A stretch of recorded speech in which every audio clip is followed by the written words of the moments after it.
Sir গতকালকে যাদের আটক করা হয়েছে কি ভিত্তিতে আটক করা হয়েছে তারা কারা? হ্যাঁ, আমরা গতকালকে আমাদের আগরতলা রেল স্টেশনে মোট 16 জন বাংলাদেশি ন্যাশনাল গ্রেপ্তার হয়েছে। তো আমাদের কাছে দুপুরবেলা একটা খবর ছিল যে এরকম একটা হিউজ কোয়ান্টিটির বাংলাদেশি এখানে আসতে পারে।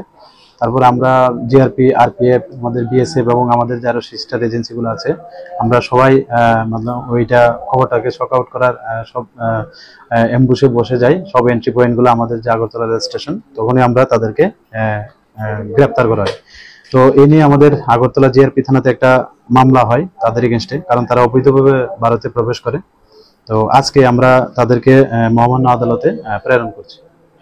কেন এই দলে দলে বাংলাদেশ থেকে ভারতের দিকে বাংলাদেশে আসছে? এটা কি মানে ওই বাংলাদেশের ঘটনার পরে কি আর বেশি এটা এটাও হতে পারে, কিন্তু এরকম তো আরো আমরা আগে এরকম গ্রেপ্তার করেছি। তো যাই হোক, আমরা এটা নিয়ে একটা মামলা নিয়েছি, দেখি তদন্ততে আরো কি বেরিয়ে আসে। এটা আগের গুলার থেকে তদন্ত কি বেরিয়েছে, তারা কি কারণে কেন কোন দিকে আসছে বাংলাদেশ থেকে ইন্ডিয়া?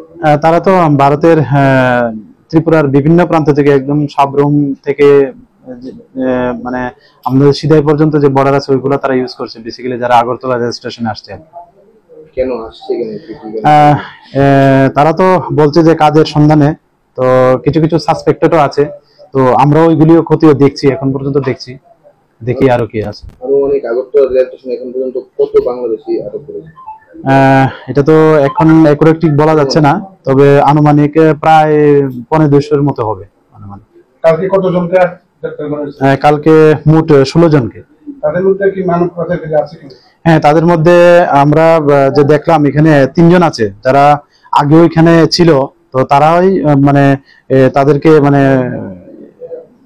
মানে ত্রিপুরা থেকে এবং ত্রিপুরা থেকে অন্য যে জায়গাগুলা নিয়ে যাওয়ার জন্য তারাই পরিকল্পনা করছে, এরকম আমরা এখন পর্যন্ত পাচ্ছি আছি। তো তারপরও চলছে, তাদের ইন্টারোগেশন চলছে, দেখা যাক।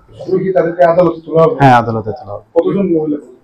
এখানের মধ্যে টোটাল 16 জনের মধ্যে 3 জন মহিলা, বাকি সবাই পুরুষ।